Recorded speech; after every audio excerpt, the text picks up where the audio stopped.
This is the Aptitude Outdoors podcast, where we interview travelers, explorers, and outdoorsmen and women to bring you the best tips and stories from around the world.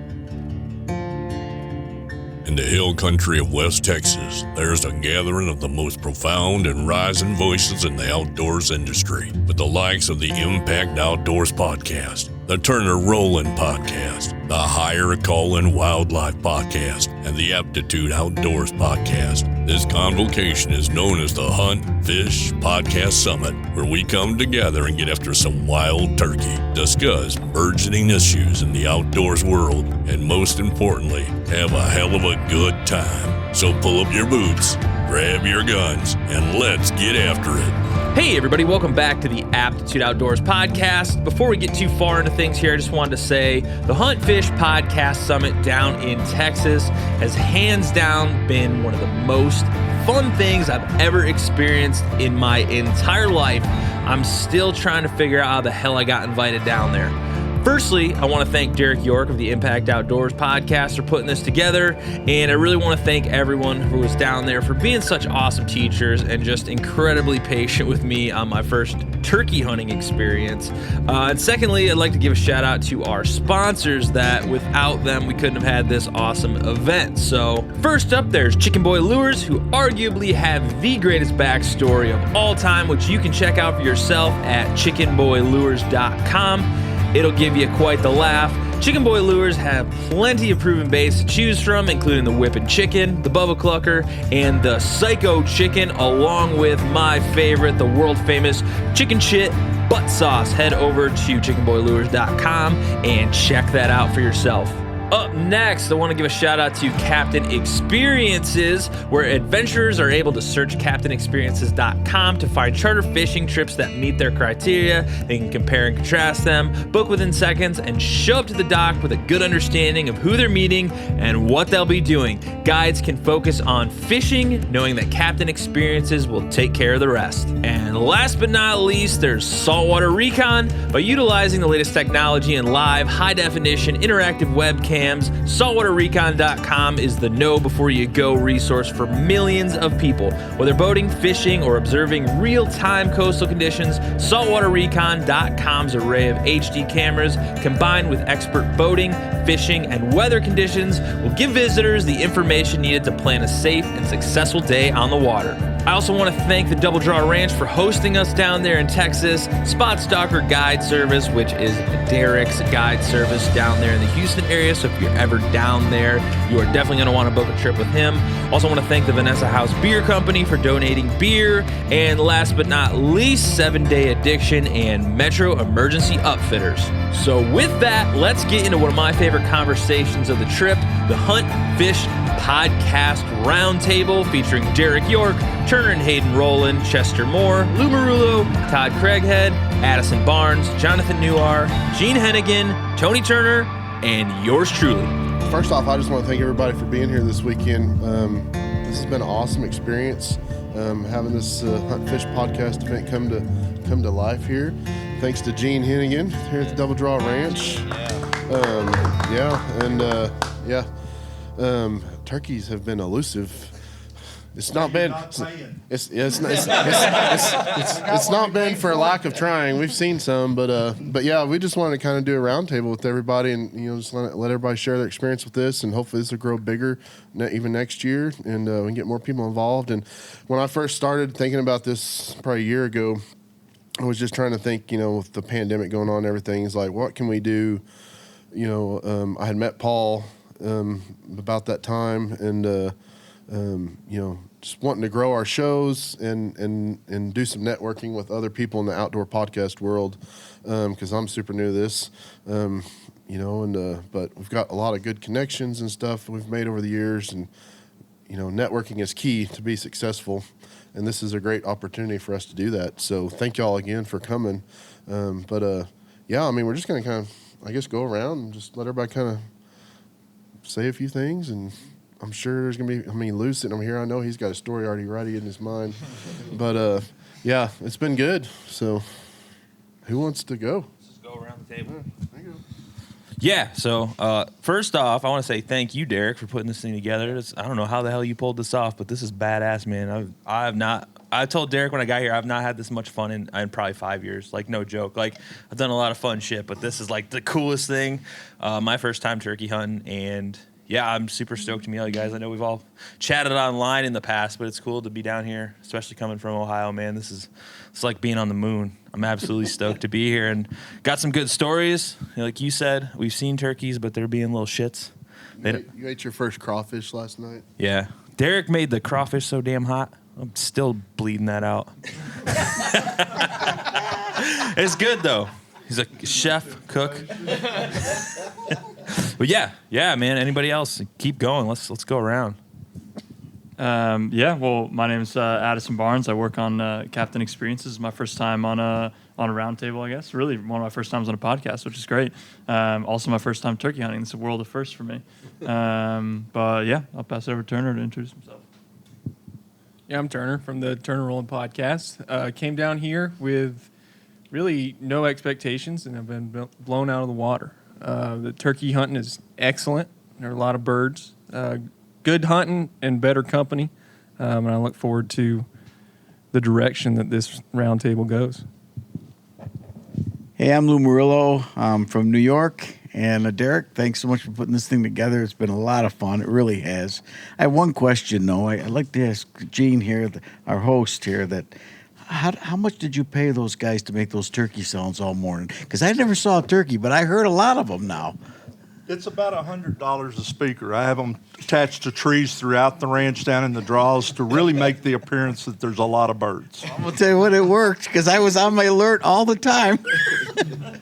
And Chester works with Texas Fish and Game, and he was telling me that, I got birds. I see birds down here. I see them. I said, where are they? I don't see them. I can hear them, but I don't see them. But anyway, here you go, Gene.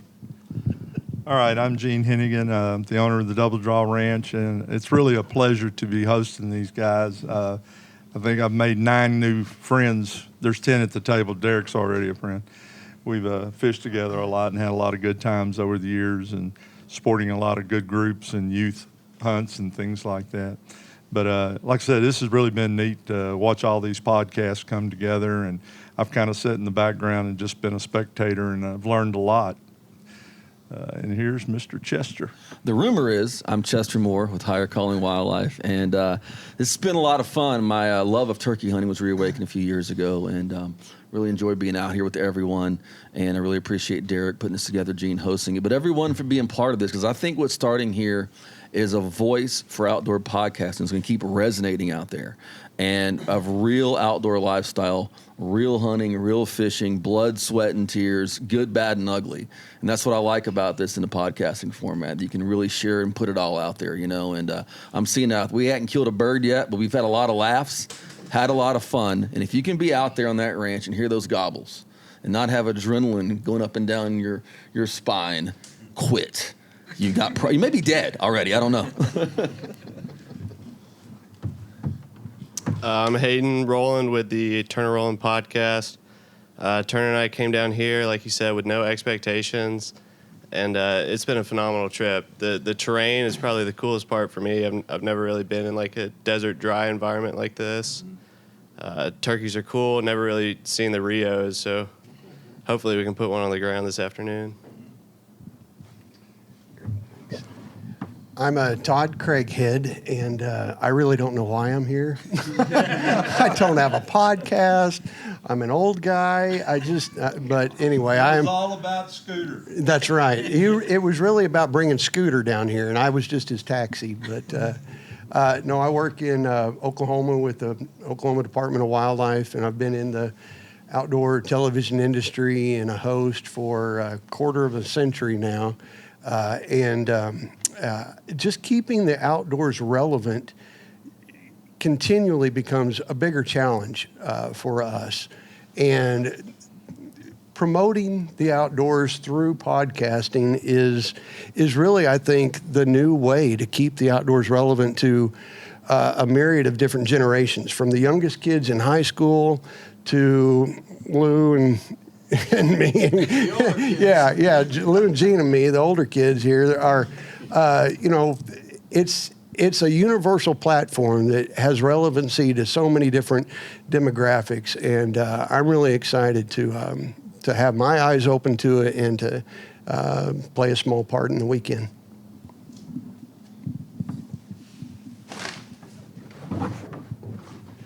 Yeah, hey, my name's Jonathan Newar with Captain Experiences, and Gene, thanks for having us. Derek, thanks for bringing us all together. First turkey hunt, so it's been a blast, and love what everybody's getting together here doing. The podcast, environment is just great for the outdoors. It kind of, it's like our crawfish boil last night. Everybody just getting around together around the table, kind of shooting the shit. So it's fun to do. It's fun to be here. Shared a lot of great stories last night, and excited to maybe put some of those on record here.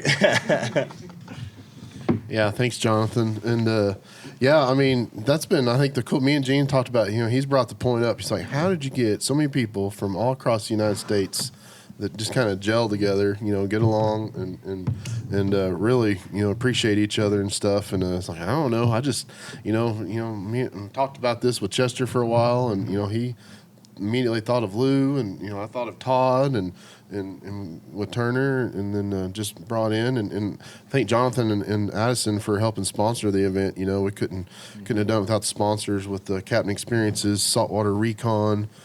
Oh, my good buddy Joe Mohan with Chicken Boy Lures, and we had some great beers from Vanessa House Beer Company up in Oklahoma City. So shout out to them. And then my brother's company up there, Metro Emergency Upfitters, so thanks to them too. So, but the food's been good.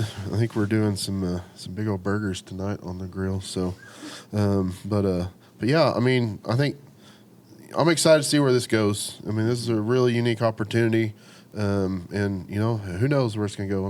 Maybe one day this thing's traveling across the country every year, doing it at a different location with new people, new sites and stuff. And I'm excited because, like I said, you really never know what's going to happen in the future. So, but thanks again for everybody coming out. So Turner. Well, I'm kind of hoping that we stay in the direction of first, because that's one of the really cool things about this event is hearing from people who are not normally exposed to what we're doing right now, turkey hunting. So I have a question for the first turkey hunters. What surprised you with turkey hunting, and what did you like or dislike? I can touch on that real quick. They are so damn sneaky, man. My experience has been like deer and squirrel and just like, all the stuff up there in the Midwest. And we have turkey too, but I just never had the opportunity to hunt them. And, you come down here on my first night, you're traveling, you get off a plane, you wake up early, get here, and then you literally hop in here, change clothes, and we're heading out into the blind. And, that first turkey gobble I heard, Derek was laughing at me. I thought I was going to die. I thought my heart was going to explode. It was so awesome. And I just love it, man. It's just like so intense. We're on day 3 hunting. Mm-hmm. The experience of hunters in this room is just mind-blowing. And then nobody's got a turkey. So I don't feel so damn bad, man. I feel good. Thank you for noting that. We appreciate you noting that. Yeah. Especially Chester. Yeah. Paul, you're a very bold first turkey hunter. I may have. It's rumored that I may have run into Turner and Hayden at this camp this morning when they were hunting. So it was kind of funny, man. I called Gene and I was like, "Hey, Gene, I think somebody's trespassing on your property." Yeah, it's me. I did when Derek texted me. I felt like such an ass. I was like, "Oh, dude." I cried. I went back to the blind and cried a little bit. Oh no, it's no worries. We had birds there that morning, but at that point they were long gone over the hill. Yeah, but when he called me, I grabbed my judge and went down to the area looking to shoot a poacher because he was sure there was a poacher on my property. And I was like, well, there's never been one before. I go, there's no way Paul would come down to my blind and mess me up like this. Wrong. See, that's the good thing about being a first timer. You can blame it all on inexperience. Yep. I heard the card. I was like, man, I made a big mistake. Happens to the best of us. Yeah, I mean, in terms of, first time turkey hunting, I would just say it's the anticipation of it all. It's a whole new ball game, and it's just, it feels like it takes every single one of your senses to go out there and turkey hunt. So it's a blast. You never know what direction, a turkey you might hear it from, you might see it from, anything really. So it's just kind of, you're in it every single second. You don't want to snap a twig, cough, anything. You just want to stay silent, see that bird, and make it happen. So it's just the anticipation of it all that's a blast. Yeah, I mean, I would say, echoing what Chester said, I feel like my heart was pumping and my adrenaline was thumping, and I didn't even see a turkey. So I can only imagine what happens when you actually get one in front of you. It's gotta be a whole other world, Just piss yourself, yeah. A similar question, guys, for those who've, several have mentioned the first time in this kind of terrain or habitat. Well, this ranch also has incredible management, and there's a lot of exotics here. So what did you think about seeing the exotics? I mean, axis deer, aoudad, black buck, and what's that been like maybe from only seeing native wildlife, Yeah, I mean, for Jonathan and I, so we were buddied up in the corner of the property, and we might not have seen any turkeys, but after a while, we got a little fed up and decided to stalk some axis deer. We weren't going to shoot them or anything. We just were curious and thought it was great, and it's pretty cool. I mean, you see these awesome creatures, and Gene's got some great big ones up here.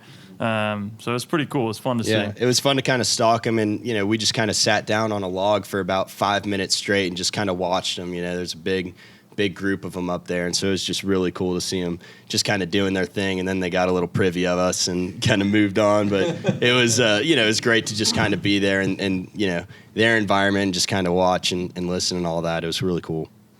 The axis deer, kind of interesting. I was talking with Gene about their breeding cycles and their antlers cycles, I suppose. Hayden and I first saw a really nice axis deer in velvet, and I was so surprised because normally, like white-tailed deer and elk, they don't have antlers right now. And apparently, Gene, you could touch on this, but apparently they drop their antlers according to their birthday. Yeah, basically, you can have 4 4-year-old axes right now.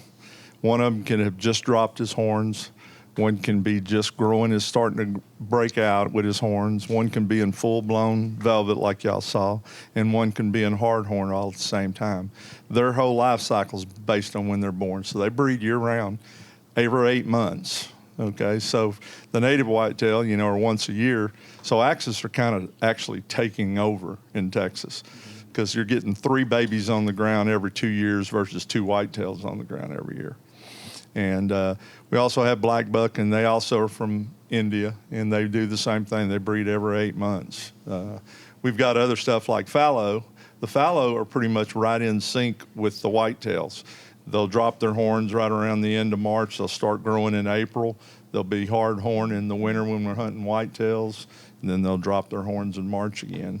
So that's pretty interesting. And then, of course, I've got aoudad and some other stuff, but, those are hard horn animals. And I think everybody's seen at least something about every species, including lots of whitetails. The whitetails were insane this morning. We had this front just get through blowing through. And so here on the back end, the weather's beautiful. And, I mean, we were seeing groups of 15 to 20 whitetail running around together this morning.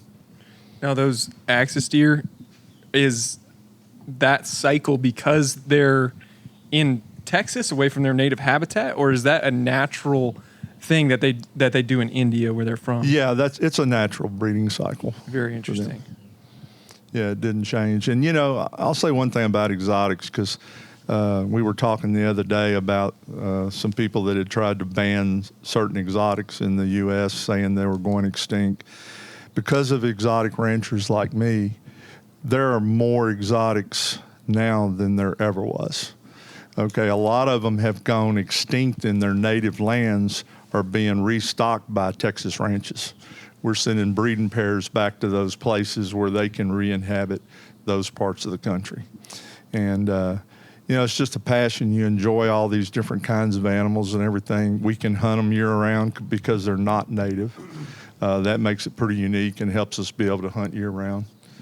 We've got whitetail seasons and we've got turkey seasons and stuff like that, but there's no season on any kind of exotics. So that allows hunters to be able to, if they're in a bind in the wintertime and can't get away during whitetail season, or they want to spend all their time on their deer leases, then during the summertime, amazingly, when it's hotter than hell, is one of the best times to hunt axis. That's kind of they rut year round, but that's their peak is like May and June. I just wanted to ask, how did they affect the turkey hunting, if at all? Do you think the exotics have any sort of effects on turkey populations on the ranch? No, not at all. I mean, we've got an unbelievable turkey population. We've had kind of a perfect storm for turkeys in the last couple of years. 2 years ago, the way the season started, the birds had almost got through strutting by the time the season started. So there wasn't very many birds killed at all that year.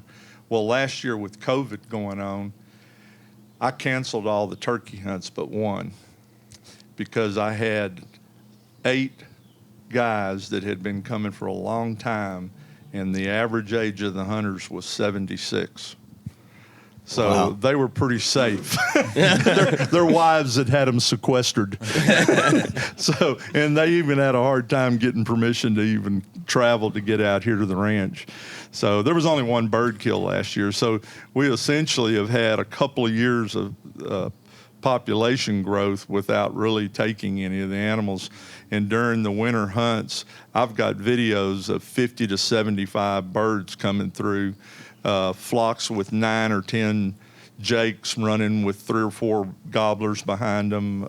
Norman Wade, a guy that's usually on NWTF 360, came up and shot a bird.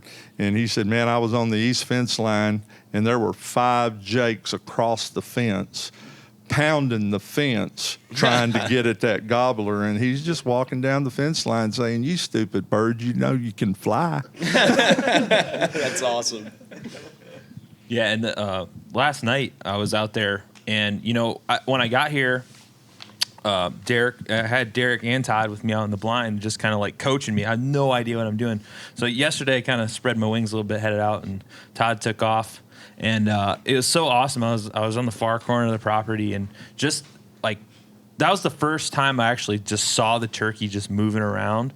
And he jumped over a fence, flew over a fence, which was pretty awesome. But there's like it's so thrilling because you hear them and you're like, yeah, shit's about to get real, and then they just never come. They just don't show up.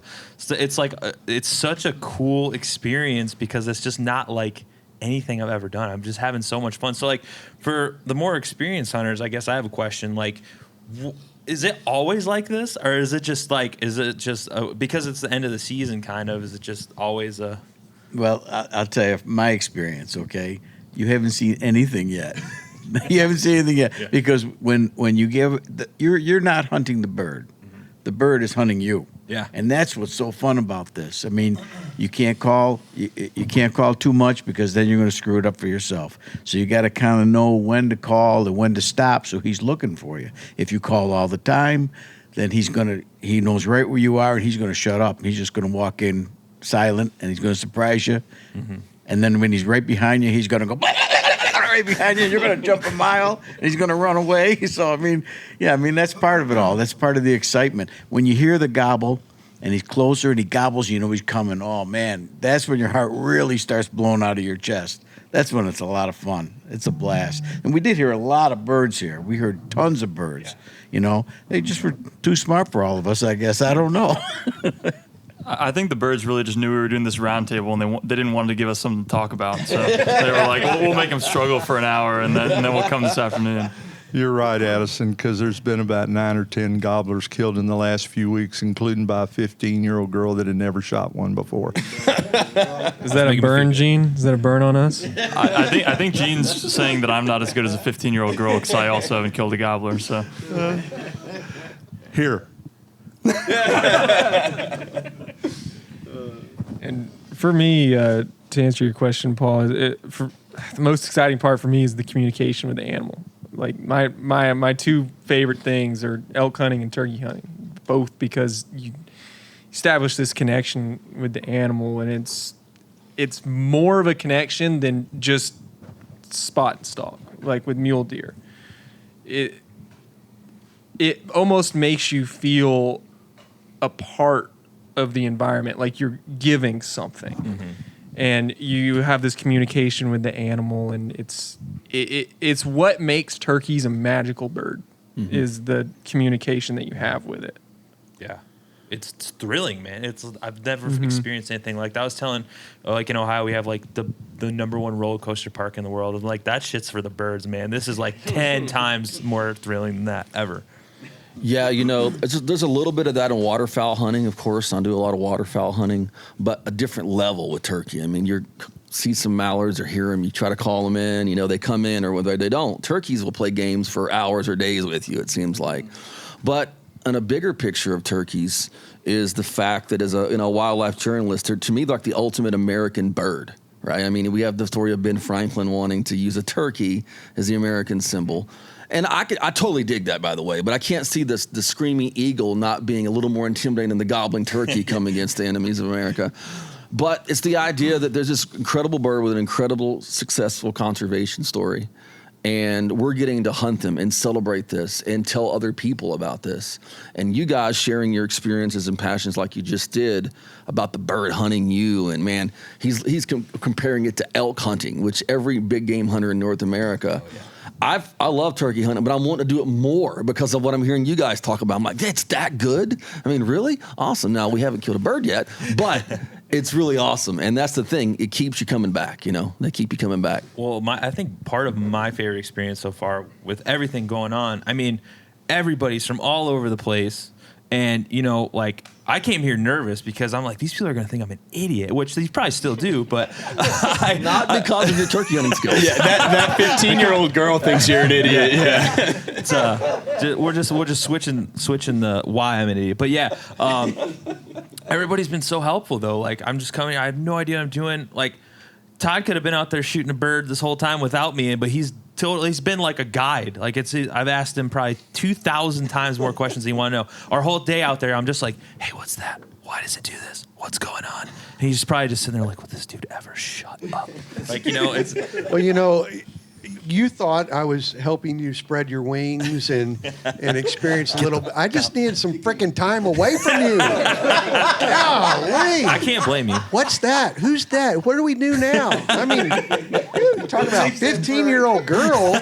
Man. Can't blame the man. He sent me right into your camp this morning. So that was you, cruel Todd. Joke. You just want to be the first one to kill a bird. Exactly. And I was not going to do it with that Yahoo with me. I'm auctioning him off for the next hunt to the highest bidder. Well, when we hunted yesterday and I broke off behind you guys, and I had a Jake come in and literally was probably 35, 40 yards behind y'all. Y'all never seen it. I was resting. Yeah. I was taking I kept my seeing a afternoon head nap. bobbing next to the tree with my binoculars. But we talked about this, me and you, Todd, about why turkey hunting seems to be something that most first-time hunters in general can see themselves doing, versus maybe going deer hunting or something like that, and they can see themselves cleaning a turkey, versus cleaning a deer for the first time, and I've taken a lot of people out for their first turkey hunts, and that's probably the most exciting thing I've done. I still love shooting birds, obviously, but introducing people to sport, I mean, that's the most important thing, and especially kids. We're really hoping to get my daughter out on a hunt here in the next couple of weeks for her first one. So cross your fingers. We get that done. If not, we'll do it next year. But it's just providing that opportunity. And I think all of us have probably talked about this so much in the past year of how much the sport, everything has grown in the outdoors, just because people were kind of forced to find something to do, and and how do we retain that? So education, providing opportunities. Take somebody with you that's never been. That's my suggestion to everybody that listens to this. But it's good. I mean, turkey hunting, of all the hunting I've done, I've never hunted elk. I've hunted pronghorn, whitetail, a lot of different stuff. Down here we do a lot of pig hunting and stuff, but by far, turkey hunting, that's where it's at. So it's just interesting. It's very addictive. Yeah, and it is addictive. One of the coolest things about turkey hunting is that when someone who does not hunt looks at like a white-tailed deer or an elk, to use your example, they can understand what makes that animal so cool. With turkey hunting, people who don't hunt don't give a shit about turkeys, right? You can kill all of them in the world, and very, very, very few people are going to be upset. The more you understand about turkeys and the more experience you have in the woods with turkeys, the more amazing that bird becomes to you. And it's something that you grow to understand instead of just having an intuitive understanding of like, oh, right, like beautiful animal, big antlers, like I get it. It screams, like I get it. Turkeys, like playing the cat and mouse game over and over and over with these turkeys, just gives you an understanding of how amazing these birds are. I mean, I don't really even know another adjective. It's the most frustrating and fun thing to chase in Yep. the woods is a turkey. Yep, that's right. So, Yeah, and a lot of those people have never seen a gobbler strutting and drumming, and chasing hens. And, I had a Jake come in on a big gobbler, and you would think, here's this big bad gobbler and this young Jake. He's just wearing that gobbler out he was just making circles around him, just trying to intimidate him. Like, come on, I'm ready to take you on, big boy. And it was just amazing. And I caught all that on video. It was really pretty neat. One thing I wanted to maybe touch on what Derek said a minute ago about so many more people being attracted to the outdoors this last year with, the regular options for recreation kind of shut down, is that in Oklahoma, we had record license sales, hunting and fishing license sales last year, our biggest year ever. And what we became acutely aware of is the fact that many of those were first-timers. And we have an incredible opportunity, right, on the plate right in front of us right now to work hard to retain those people. Sometimes you talk about having more people out in the woods is a bad thing because we're all jealous of our time and our places, and we don't want to have to share that with more people. But the more people that we get involved in the outdoors right now, the more assurance we have that the outdoors are going to be protected for future generations. So that's something that I've been challenging myself with lately, is thinking about how do we retain those first timers that bought a license last year for the first time or went fishing with their family for the first time. How do we make the outdoors attractive beyond COVID and make it relevant to them on a very personal level beyond just, well, this is what we did because we didn't have any other choice. So I don't know what the answer is, but how do we do that? Well, I think that, that's the question of the hour, really across America. And I think there's a couple of things that could certainly put us in the right direction. And it's already been touched on without being mentioned this way. Derek mentioned essentially mentoring. Taking people, investing in their life, investing in their time. Because look, we've had a great time out here doing this, but if someone has just started hunting, they go 10 different hunts and don't get a turkey, they may check out. They go fishing and they have bad access points and they spend money. Well, I'm going to be out now that the things are back normal. So mentorship. If someone's out there and they can't afford certain gear, give them some gear, invest that time in them. And also, younger people seem to be, according to a lot of polling data, really interested in the purpose of things, contributing, being part of a cause. So we have the greatest wildlife conservation story in the history of the world and what we've done in America. And the wild turkey is one. They were down to several 100,000 birds. We're 7 million now. So letting them know that, hey, you can be part of this, but the money you spend goes into conservation, ensuring that these lands are protected, that we can restock birds and fish and all this stuff. I think somehow wrapping those two up is not the whole solution, but certainly something I think that has some legs. Well, I think and another part of it is being kind of a newcomer. This is my first time, and Derek invited me. Thank you. I appreciate the invite. For me, the experience of being outdoors, not necessarily just the hunt itself, but just being outdoors, being able to hike, move my body. I've been sitting in closed up in COVID doing nothing. So it's been a real pleasure to get out and just walk and move and do something different. Maybe, invite somebody to actually bring a book. And if they want to read about hunting, come out here and hunt and read a book about hunting while you're hunting, okay? So the pleasure and the camaraderie, you meet wonderful people while you're out hunting. So sure, there's the essence of hunting itself, but there's also the personal essence of meeting other people during that hunt as well. Well, and to kind of bounce off what both of you are saying, I don't know if you guys have seen this, but I have the hardest time getting people like my age and younger to get into this. I mean, I've had like one of my biggest accomplishments personally is like I had a friend. He's he's like one of my best friends back at home, and he was like, "I will never go hunting." I was like, "Okay, whatever, dude." I was like, "I think you'll like it," because he loves the outdoors. He's a mountain biker. He's a long distance biker. All this stuff, and I'm like, "Well, they just opened up this archery park. Let's go. You want to just go shoot some arrows, shoot some targets?" Yeah, we go out there, we shoot. This is like a 3-year process. I'm out there shooting arrows with him. I was like, "All right, tell me this year, come on, let's hunt. Let's just come with me. You don't have to shoot. Let's just sit with me. I have someone to talk to. You can take some pictures." And he brought his bow. He got his license. He did all his stuff just in case. And he's like, "I think I want to do it. I think I want to shoot a deer." So this doe walks up, and I was sitting, probably 30 yards away from him, just kind of watching. And I watched him basically shit himself and freak out. He pulled the bow back, completely missed the doe. But the look on his face, the doe took off.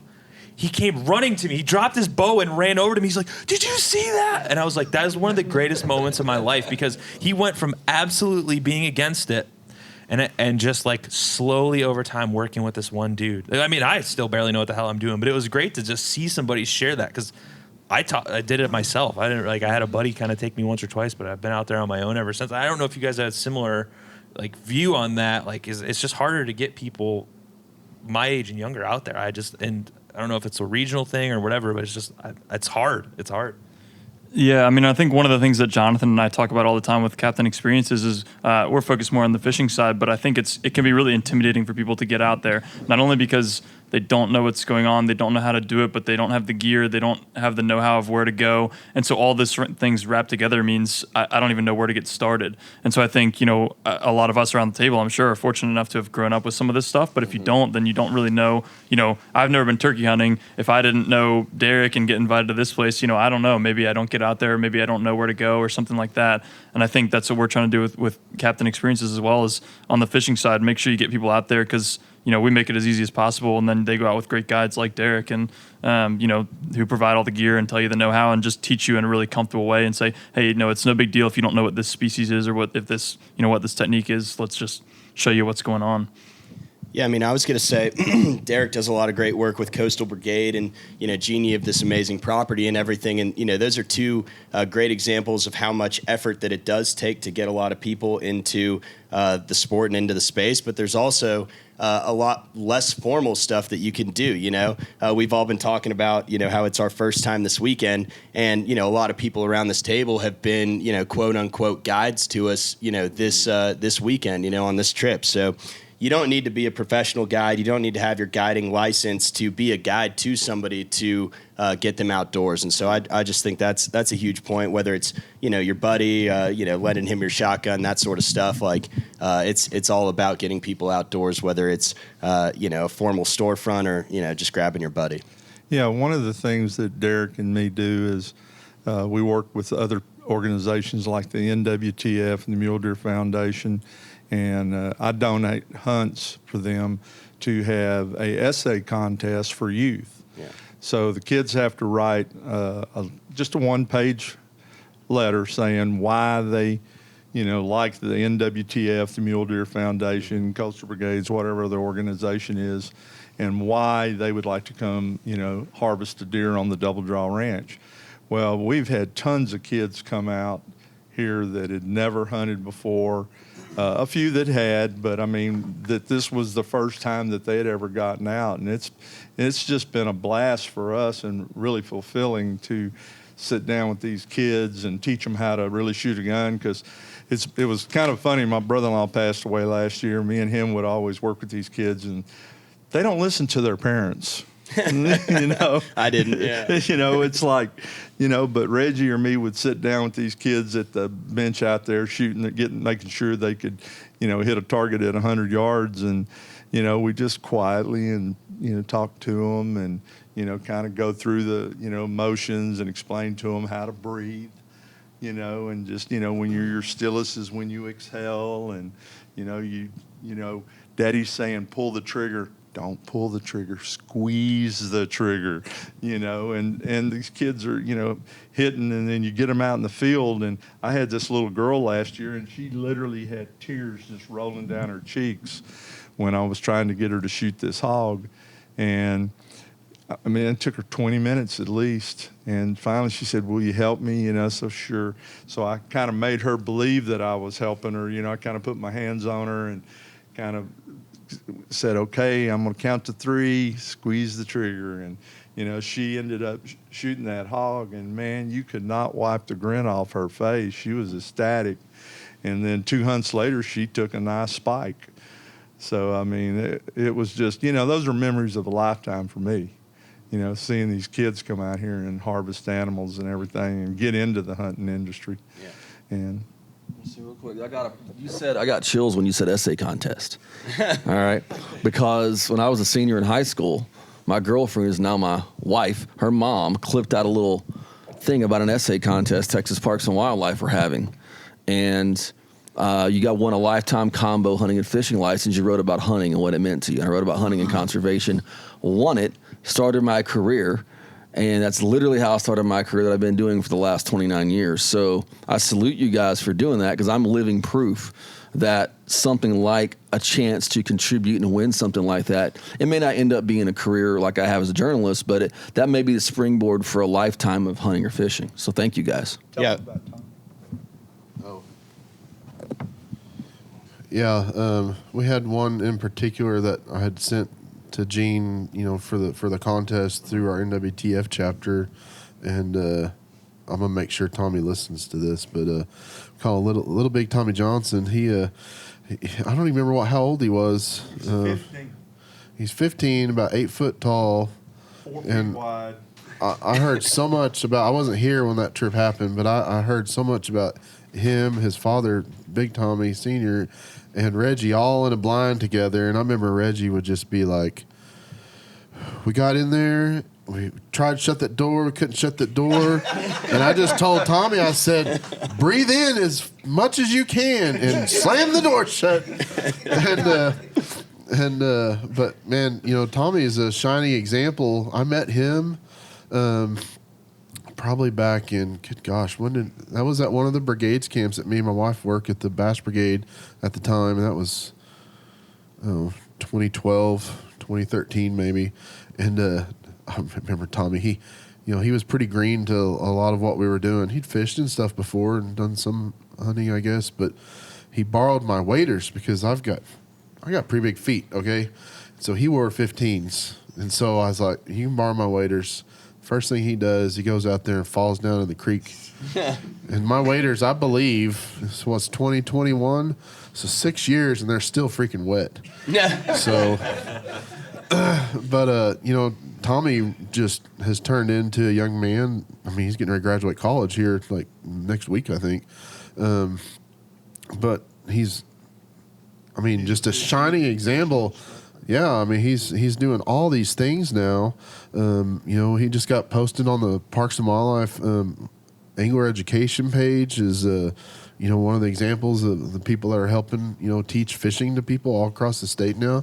He leads his American Fishery Society chapter at Tarleton State, and just, doing things in the community and stuff. And it's like, we had a little part of that, and just makes you feel good. But there's a lot of other kids like that, you know. I mean, his sister even came up here, I think 2 years later.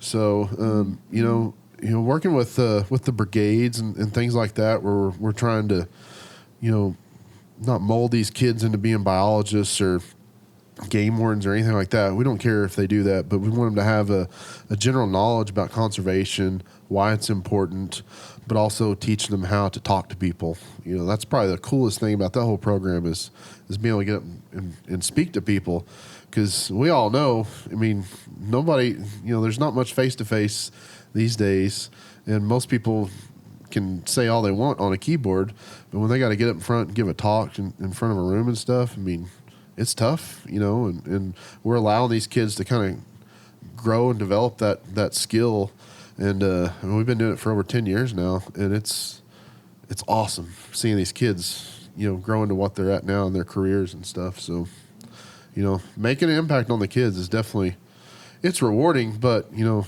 you never know how much that trickle effect is gonna happen down the road.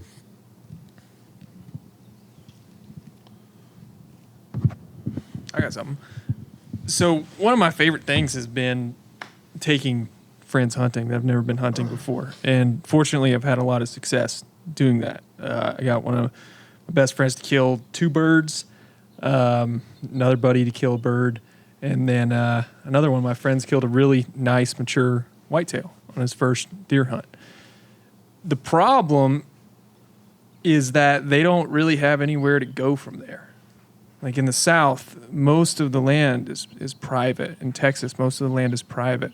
So you introduce them to something that they absolutely love, but you're their only connection to that. How can we do better just as an industry for keeping these hunters, I don't want to say entertained, but keeping them active and giving them the resources that they can have? Because with fishing, you know, you go down to the pond, you go down to the river, a lot of that's public, the ocean, obviously, but there's not a lot of resources out there for people who say can't afford a lease in a state that has a lot of private land. And luckily, my home state right now, Montana, has a lot of public land, and there are more resources for that. But how can we do better as hunters at keeping those new hunters continually going back to the woods? I mean, I would just say, you know, one thing is you know, content and just, you know, outside of the actual experience. You know, I think that these podcasts are a great example of that. You know, none of us had ever heard of a podcast, you know, 2 or 3 years ago even, you know, and now it's just so ubiquitous. And so being able to adapt hunting to, you know, the podcast environment and, you know, molding both of those worlds into one is a great way to reach new people, keep them engaged. You know, even if you're working your 9 to 5 or whatever, and you're driving home for 30 minutes on the freeway, you could be listening to this podcast right now, staying in the game that way. But beyond that, yeah, I agree. There's a lot of work to be done. Yeah, and you're staying in the game with content, and watching fishing and hunting shows is great, and there's certainly a need for that. But actually doing the act can be very difficult for some people that Agreed. say, or they even want to get into it and they don't know anybody that's into it. They live in a city, say they don't like factory farming, which, you know, I think it's kind of gross, honestly. And they want to have clean meat, say they can't afford, you know, organic stuff. And so the only really option from there is either vegetarian or killing your own meat. How can we support them and give them the resources to succeed as hunters? This is a question I've pondered at nauseum, just constantly over this, because I see what's demographically happening to hunting. You know, you just can't look at the demographic. Last year was great with COVID and all that, but a lot of that's going to go away unless we do something right, you know. And Texas, of course, being 97% privately owned, you know, that's even a bigger challenge here, you know, because of the economic nature of what goes on.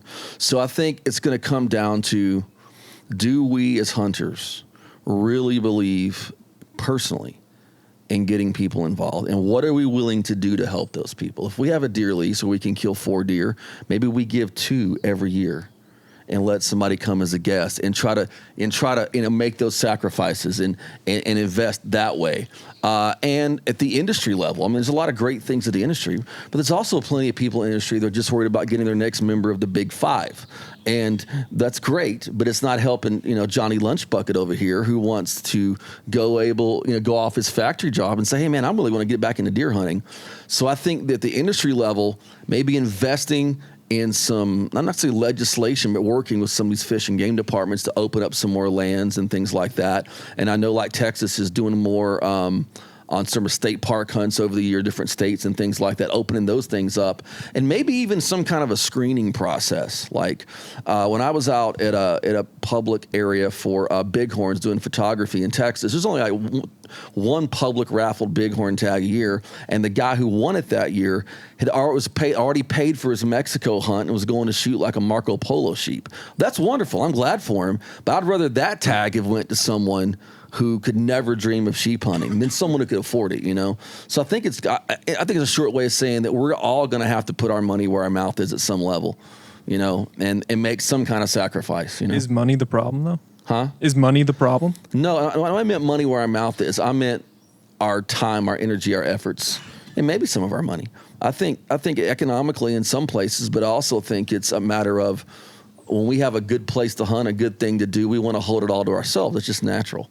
But being able to say, I'm going to invest this season in this person. Maybe every year my neighbor will take them hunting. That'll be what I give them for Christmas, And then maybe I don't know. I don't know what the answer is, but I certainly know that status quo ain't going to work another 20 years, We're doing good things, but we're at as Todd has so eloquently mentioned earlier, we're at a precipice of potentially something great in this industry.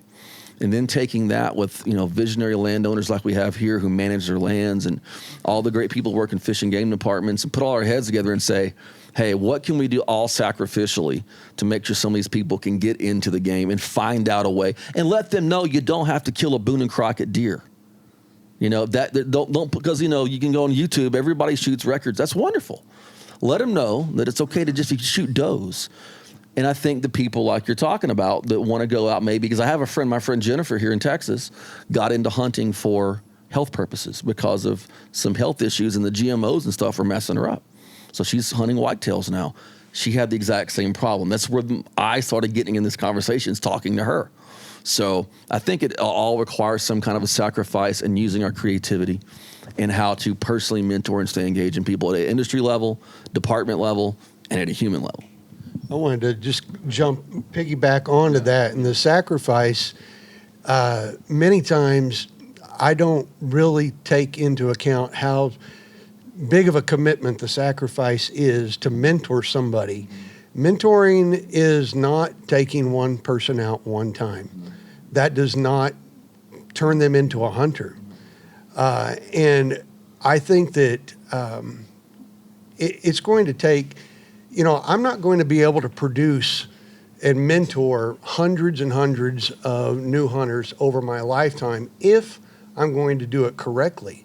Because to truly mentor a hunter, that's a multi-year investment, like Paul was saying. And I've got to be able to be willing to make some sacrifices on my end, on my time. When, say it's deer, yeah, their best chance is going to be during the rut. Well, if I'm truly serious about mentoring somebody, I'm going to have to sacrifice some of my best times to hunt so that they can see some success. But it's going to be way more than just one hunt.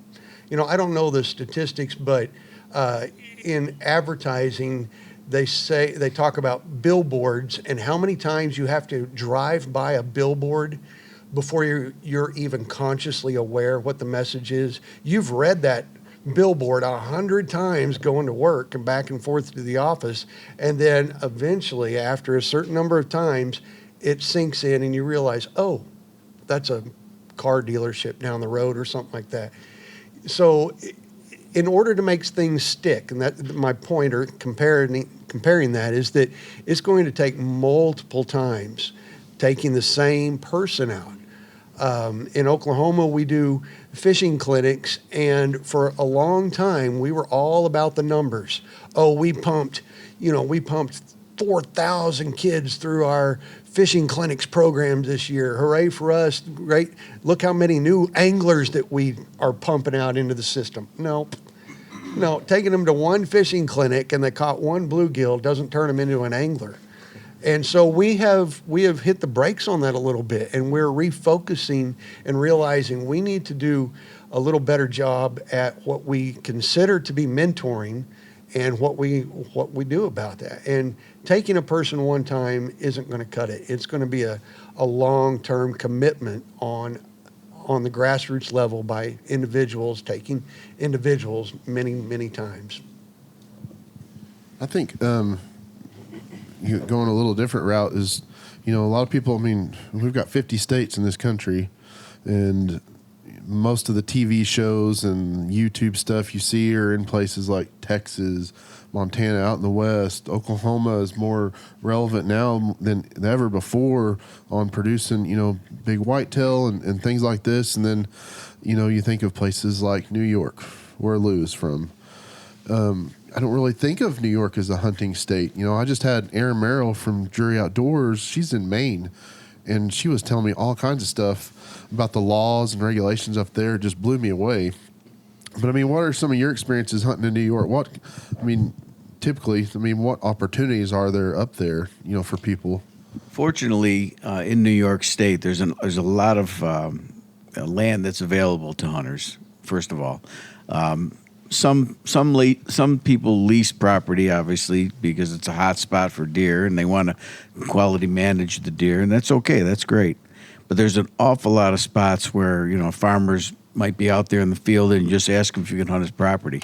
He says, absolutely, go on and hunt, no problem. And if he's gonna give you a golden ticket to go hunt his property, then it doesn't hurt to come back at Christmas time for him and make sure he's aware that you appreciate something like that. And I took my sister. I wanted to say this. I took my sister hunting. She took the course. I teach the bow course and the gun course in Cayuga County, where I'm from. And she took the courses and wanted to go hunting. I took her to the best spots I knew. And every time when the hunt was over, she said, I didn't see anything. So I said, are you sure? Nothing. I was okay. So one day I took her to this one spot, put her up in the tree stand. You all set? Yes, I'm all set. Then I walked all the way around the woods, and I came out the other side across the woods from where she was, and I sat and I watched her. And sure enough, deer came right under her and bedded down right next to her. And the hunt was over, and I walked over there, and I said, did you see anything? She said, no, I didn't see anything. I says, Chris, you don't have to, harvest this animal. You don't have to do that, If you're not into it, you're not into it. I just can't kill an animal. I can't do it. They're so. I said, shoot with your camera. Then you're out in the outdoors, and I think that's what everyone here has been trying to say. Get out in the outdoors, and that's part of it. You see the animals in the wild. I was in a tree stand the other day. I saw an owl land right next to me. And looking at me and didn't know what I was, and I'm looking at the owl saying, no, don't come at me. Don't come at me. But it was beautiful to look at, just gorgeous. The people sitting in their living room never get that opportunity. So I think teaching kids to get out there is one thing. It's a great idea to mentor kids to get out there to hunt. But I think it's more important to get them outside. Just get away from that PlayStation, Get outside and enjoy what nature has to offer. I think for one of the things, being the senior newbie here, one of the things that was very reassuring for me is hearing the experienced people say, I was nervous. That was, for me, that was enlightening. It sort of brought down the anxiety level by itself. So I think just reassuring people that there are no expectations, that every adventure is going to be a little bit different from the other every time you come out. So don't set expectations for yourself. And I think if you guys continue to reassure people that there is no right or wrong or an expectation, and reassure them of your first time, your hunts, going out and being that anxiety of having, your nerves being rattled, is okay. I mean, I think that's a very important thing to do, because I was like, holy cow, I don't know nothing about anything, okay? But listening to you guys share your experience, and it's like, wow, what was that barrier I had in my own head I had to overcome, okay? So I would continue to stress the point to anybody that's new to this. If you're new to this, whatever's in your head is probably not going to work out the way you're thinking it is. So give it a shot anyway. Oh, Tony, I can tell you that. These guys sitting on either side of me kept telling me every hunt, this is the one, man. We got it. We know what he's doing now. We're going to have this bird today. And here we You know what's really scary is this bird has a brain the size of a pea, and it's outsmarting us. You know, that's pretty bad. That happens every day. I think the only successful hunt that I caught on camera was Hayden and Paul catching crawfish out of the cooler last night. Is that what I tasted? That's awesome. Awesome. Well, yeah. I wanted to elaborate on what Lou said. I'm a prime example. Like I've always been like an outdoorsy kind of guy, but like I grew up in like the middle of Michigan in like a 10-acre woodlot that's just surrounded by. So I was always just outside by force usually, and then I kind of progressed. I think hunting is like a culmination of like, okay, I hiked. Okay, that was sweet. Oh, I saw some deer. Oh, I saw, what's this animal? What's this what I'm hearing? What's this bird? And then you just kind of like get down this rabbit hole. And for me, it was like, okay, I've done a shitload of backpacking. I've been out in the back country. I saw a moose. I got scared to shit out of me by a bear. And then I think for a lot of people, it's like me, who just kind of like, it's like a progression. And then I was like obsessed about hunting now. Like, it's so much harder than all of that stuff. Like backpacking isn't very hard. You throw shit in a bag and you walk around. Like here, you throw shit in a bag, you have a gun, you're trying to find an animal, you're trying not to scare an animal, you can't smell bad, you can't move, you can't talk, you can't breathe. And it's just like, it's so incredibly challenging. And I'm assuming that's why all of us love it so much too, because it's like, yeah, work sucks, work's boring. We're out here to get away from it, but it's also like very, very, very tough. And that's what I love about it. It's just like different levels of enjoyment. Like you said, like you're just adding different layers. It's multifaceted. You got to be quiet. You got to be still. You can't move.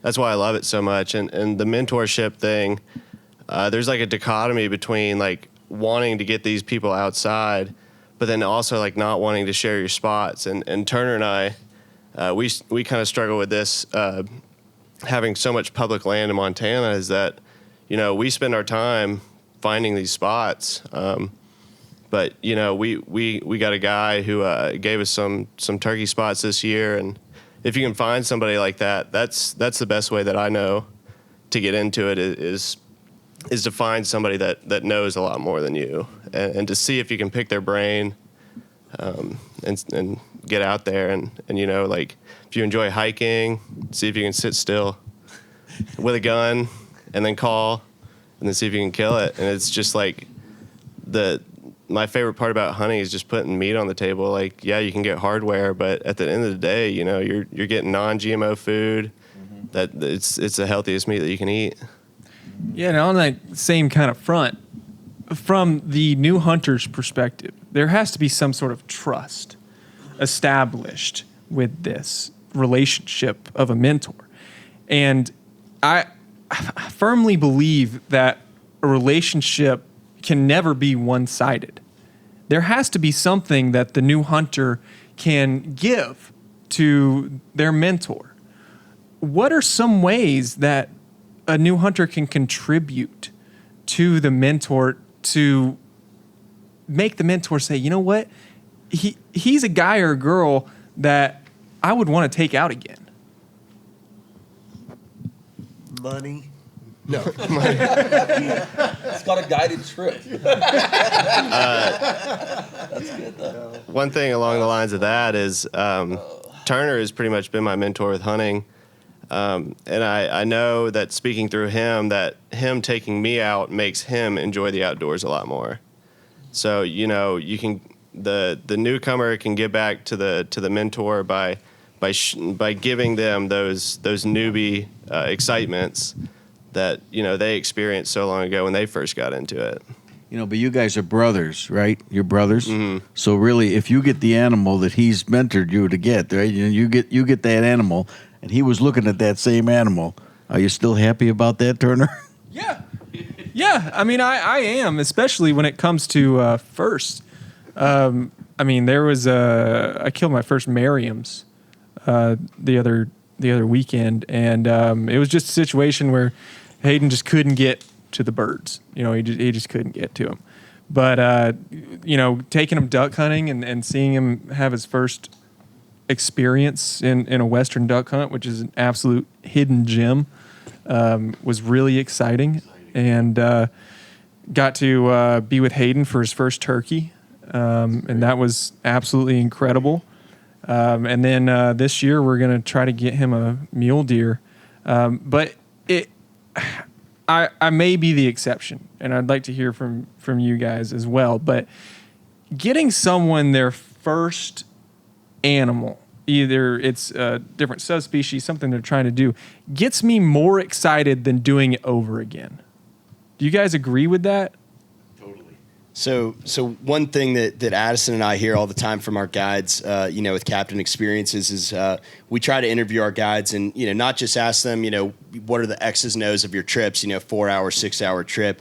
But we ask them, why do you do what you do? And what we keep hearing over and over again is that, they say, our guides say, we enjoy watching people catch their first fish more than we enjoy catching fish ourselves. And so that's really rewarding. But to your question about, what people can do to, thank that guide, it's just that, thank you. I mean, we're all sitting around this round table talking about how we can grow these different sports. And I think that's why we're doing it, why we're bringing our buddies out. And so if, Derek, like you said, your buddy who's now instructing people with fishing, if they follow up or they share that on, social media and they tag you and they say, you're the reason that I'm growing the sport and now all my buddies are interested, I'm sure that would completely enhance your experience as a guide and make you want to take out your next buddy, hoping that he might do the same thing. So I think that's really a huge difference maker versus, just going out and having a great trip and, calling it a day. You need to thank that guide. You need to show them that you're helping to kind of, carry the torch or whatever. Well, that, me and my wife do a lot of mentoring in our ministry with young people. We work with hurting children of various situations, and we've had a number we've invested a lot in, and we've actually invested in a lot teaching some about conservation and trying to get them to use media for conservation. And what we found, some people are just kind of fade out. They'll reach a certain level and they'll kind of take it, and instead of like being able to give back, they're just done. But we've had a few that have followed the path, and that's the reward. That they, like you said, they follow up. Thank you. They followed the path. They have taken up the challenge, and that really is a reward, is giving back and just saying thank you. I appreciate this, but also taking that thank you to the level of keeping on doing what they're doing and adding to it. That's always super rewarding when you have somebody you mentor. We have a young lady in life, a couple of young ladies in our life. One of them, Demi, she works with human trafficking, helping people out of human trafficking, and we kind of helped her go that direction. That's been mind-blowing. And a young lady named Rihanna, who is in her third semester at Texas Tech and is going to be a wildlife biologist. And just knowing that we had a little tiny part in that is amazing. So I think you're right on with like the thank you, and sometimes that thank you looks like carrying the torch and handing it to somebody else. I was just going to add to that as well that, I've got a house full, just like most of us here, of trophies on my wall, but the ones that I'm most proud of are those folks that have carried the torch on. Those are my trophies. And I don't have as many as the ones that are on the wall because they're harder to get. They take more time and more effort. But those folks, like I can throw names out too, like Jeff and Caleb, that I've put the time in with, and they have turned into accomplished hunters. Those are my trophies. And you asked, what could the hunter give or the new person give back in return? just knowing that I made a difference in that person's life. I mean, raise your hand if you remember your first deer. Remember your first deer? Do you remember who was with you on your first deer? You're a part of that for the rest of, I mean, they're a part of that for the rest of your life. And every person that you've taken on their first hunt or fishing trip or whatever, you're stuck in their memory and you're a part of their life forever. And those are the trophies that I think I'm most proud of. That's great. Well, that also comes with a responsibility. You know, you have to make it a good experience and a positive experience because it can go both ways. They could, you know, there's a chance that they won't like hunting and it's just not for them. You know, but there's a responsibility and a great honor in taking someone for their first animal. And that's a responsibility that you have to be conscious about. And you have to be all about making it just a good overall experience, regardless if you're successful or not. I would just say now more than ever, too, you know, in this day and age, you know, the younger generation is so tied to immediate gratification. And, you know, we're always, you know, wanting a promotion at work, you know, 6 months into a new job, things like that. And so it's more and more important now than ever. The stakes are even higher that, you know, that person has a great first experience in what they're doing so that, you know, then they come back and then, you know, they're willing to kind of get over that hump and do what it takes because they've had that first great experience. But I just think that, you know, with everyone's timeline and, you know, constrained and everything, it's just all that more important. Yeah, I know from charter experiences. I mean, that's, you know, you think about hunting and fishing. You want these kids, or even if they're first timers and they're older, to have a good, successful adventure, whatever it is. Start out with something easy, you know. Like me, you know, most of us, we probably started catching sunfish or something like that. You know, we weren't first time going fishing, trying to catch a 10-pound bass or anything like that. Some of us are lucky, like my wife, who caught like a 7.5-pound bass, like her first cast she ever went fishing with me, which was awesome. I told her it was just because I planned it that way. But you know, I take a lot of first timers out on the charter boat, and you know, I had a couple families the last couple months that first time either ever going fishing or first time saltwater experience. And that's just, you know, people see, you know, fishing in the ocean for stuff and just it's so appealing and getting to experience that with them and having a successful trip. I mean, you know, my favorite trips to run for people are people that have no expectations. Right. And those always turn out to be the best trips. You know, it's when you get people that come and they want to shoot a 200-inch buck, or, you know, we want to go and we want to limit out by 9 o'clock and then go do something else. And, you know, those trips are always inevitably a struggle, you know. So I tell people, I was like, you know, one thing I try to please the customers that I take. So, I talk to them and say, what are your goals and expectations for this trip? You're paying for it. What do you want to do? And then we'll see what we can make happen. Most people don't care. They just want to go, you know, and so, you know, go out, put them on fish, have a good time. But, you know, starting out being successful, that seems to be good in the retention part initially, you know, and I think what you guys are talking about, the longer mentorship where you're developing skills for certain things within each sport, you know, that's where the grab is for them to stay in it, you know, over time. So, Derek, is that why you always say you should have been here yesterday? Yeah. I knew where the fish were yesterday. But Turner, I was just going to say to your point, you know, with the mentor-mentee relationship, you know, I think it's kind of on the mentee not to come with too high of expectations, and it's on the mentor to highlight the full experience, you know.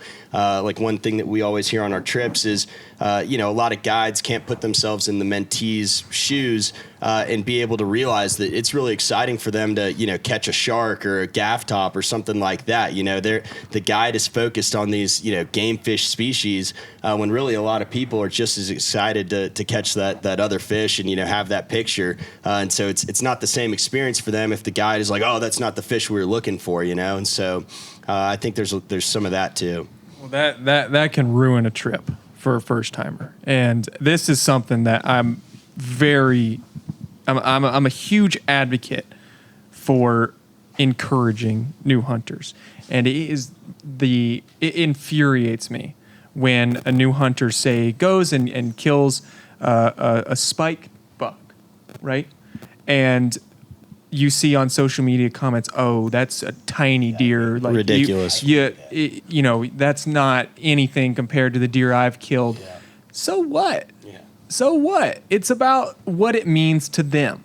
And because you've already gone and done these things, well, you may not be interested in that now. And you may only be interested in the challenge of killing a larger, harder to kill buck. And that's okay. But they're not at the point in their hunter journey yet to be ready for that. And instead of tearing people down because they're not at the level you are, we need to build them up and encourage them. Like every first hunter here, I'm so glad you guys are here, and it's so awesome to see your experiences and the smiles on your faces and the interesting points that you come away from it, and you gain new perspectives from these new hunters. And it's really incredible to watch, and something I'm a huge advocate for is encouraging people. Like, Paul, I could have gotten mad at you for messing me up this morning, I feel some animosity here. But I took a step back and said, well, this is his first turkey hunt trip. He doesn't know better. And instead of getting mad at him and saying, "Hey man, what the hell are you doing? You screwed up my spot," which isn't true. I mean, the birds were already gone. Yeah. But I just want to encourage you and say, it happens to everybody. I've done it before. No big deal. Let's just have fun. I appreciate that. Yeah. And it's so true, because even where I'm at now, this is probably my third, fourth year hunting, and I'd be tickled pink if I got the smallest bird on your property. I'd be like, yes. And it's the same thing. I have a freaking outdoors podcast, so I will get the comments like, "Oh, that you flew all the way to Texas for that." Like, shut the hell up. Like, I don't have time for this, and that bird was behind you. Yeah, and you didn't shoot it either. So, but no, I really do hate that a lot, because for me, I have no shame. Like, I'm happy. I'll kill a squirrel. I'll post it. I don't care. I'm so excited about anything, and because for me, it's just such a huge endeavor, and I'm learned so much. Like, I could sit out for a whole season and never see anything, and I just learned so much about the woods, and even just seeing the wildlife out here. You guys are you're all professionals here. This is what you do for a living, and hearing you talk about these animals I didn't even know existed. I was out there with Todd, and what's that thing called? Aoudad. I'll never remember the name of that. He goes, "Oh, that's an aoudad." I look over, I was like, "What the hell's an aoudad?" It's so awesome to just like a fly on the wall here to listen to everybody's experience. And I've learned more this week than I probably learned in the last 2 years, just figuring it out on my own and watching Meat Eater. It's a great experience, and I'm super grateful to be here, like the outsider. It's really enlightening. So I appreciate all you guys so much. Thanks. We appreciate you and every new hunter in here, and the additional perspectives that you gives us, because it rejuvenates your love for the outdoors. And it gives you things to think about, and the questions that new hunters ask are usually great questions, and you're like, "Man, I've never thought about that. Maybe that would work," And then when you're hunting and you're new, you learn a lot what not to do, and that's equally as important, I think. Turner, you're right. All these youth hunts and stuff like that we do, I get just as excited as these kids do. Seeing the look on their faces. I get some awesome pictures, man. I mean, grins ear to ear, had one little boy, his daddy brought him out here. He had never shot a deer, and his dad's paying for a trophy hunt, not just a management deer or a doe or something like that. He brought his kid to kill a trophy buck. And this kid shoots about a 147 whitetail. I mean, a nice buck. That kid couldn't quit thanking his dad. That's great. And then he couldn't quit thanking me for letting his dad bring him to my ranch. That was just so cool. And I mean, there's just countless stories about all these first-time hunting kids. A lot of first-time grown men, too, coming and getting their animals. And you're right. It rejuvenates me. You know, I mean, that's part of why I love doing this, you know, is getting to share those experiences with a lot of different people. Awesome. All right, so you guys going to do this again annually, or is this going to be something that you're going to... Montana sounds pretty good. I'm in. Great. What do you guys want to do? They're Cutthroat fishing. Cutthroat fishing? We can do cutthroat fishing. Absolutely. Yeah. Yeah, I wish we had 4 more days because we could have ran and jumped in the river. So, but I think That's what we're I'm doing all this afternoon while you're turkey hunting. Yeah, right. Yeah, we could have, but yeah, I mean, I definitely we're doing this again next year. So, and hopefully, we'll see, like I said at the beginning of this, you know, we don't know where this is going to go, but I think it's going to be good. Hopefully, we can bring some people in, and just by sharing these stories and stuff, and spreading this conservation message, and like I said, just the networking part of this, just all the stuff's coming out of this has been good. I mean, fellowship. I appreciate all this. I've had a lot of fun. My allergies are kicking my ass. I can't even breathe right now, so I probably sound terrible. But yeah, it's been good, and I know we've been going. This is going to turn into a meat eater podcast. So, but yeah, does anybody else have any like final words? So I've got a year to work on my turkey call. Is that what I'm hearing? Yeah. I'll be ready. Just thank you, Derek. Thank you, Gene. man. Thank you to everybody here, man. Yeah, y'all help make this possible. Don't put it all on me, but just I kind of just guided us all here. So let's work together and make it better. Absolutely. So, all right, I think that's going to do it. All right. Thank you so much for checking out this very special episode of the Aptitude Outdoors podcast. Never done a roundtable before, so that was pretty exciting. If you can, head over to iTunes or Stitcher and leave the podcast a rating or review. And if you'd be so kind as to head over to the Aptitude Outdoors YouTube channel and hit that subscribe button, I'd greatly appreciate it. I really highly recommend that you go and check out the other podcasts that were included in this roundtable as well. We got the Turn Rowland podcast, we got Impact Outdoors, we have the Higher Calling Wildlife podcast, and everybody was just having a great time. Unfortunately, we didn't get any turkeys, but hey, that just gives us something to look forward to for next year. And I'm going to be releasing all of the episodes I recorded down there with everyone here coming up over the next few weeks. So thank you all for listening. I'll see you next time.